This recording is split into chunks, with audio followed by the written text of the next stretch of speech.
ఇక direction chance పరిస్థితి ఏంటి? డైరెక్షన్ ఛాన్స్ ఫస్ట్ 'సింహరాశి' రాజశేఖర్ గారి కోసం చేసుకున్న స్టోరీయేనా? లేకపోతే వేరే అంటే ఎవరికైనా యాక్చువల్‌గా నేను బాలయ్య బాబుని అడిగిందది. 'సింహరాశి' కోసమా? 'సింహరాశి' ఓహో! బాలయ్య బాబు కోసం అని అడిగి చేస్తే నరసింహనాయుడు జరిగేటప్పుడే. ఆహా! అడిగితే బాలయ్య బాబు అన్నాడు, సూపర్ గుడ్డోళ్ళు కొంచెం నాకు టచ్‌లో లేరు సముద్ర, వాళ్ళు వచ్చి కలిసినప్పుడు చేద్దాం. ఈ సినిమా ఒకటి నువ్వు వేరే వాళ్ళతో చెయి. నెక్స్ట్ సినిమా నేను ఇమ్మీడియేట్ చెప్తా. అది స్టార్ట్ అవ్వక ముందే చెప్తా నీకు హ్మ్. అని చెప్పాడు. ఓహో! చెప్పాడు అలాగే బాలయ్య బాబు. ఆ! అది ఫినిషింగ్ ముందే చెప్పేసాడు నాకు హుహు. సినిమా.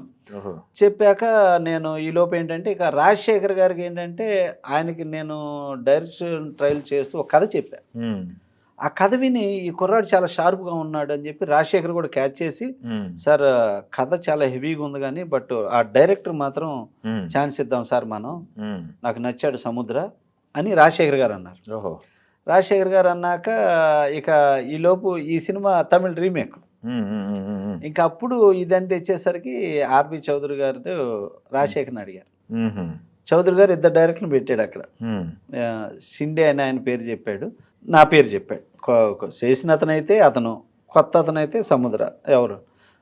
చేసిన అతను వద్దు, నాకు సముద్రాన్ని కావాలి అని హుహు. రాజశేఖర్ చెప్పాడు. ఆ! అవునా? ఓకే. సో రాజశేఖర్ ఆ మాట వల్ల ఫస్ట్ సినిమా స్టార్ట్ అయింది. హ్మ్.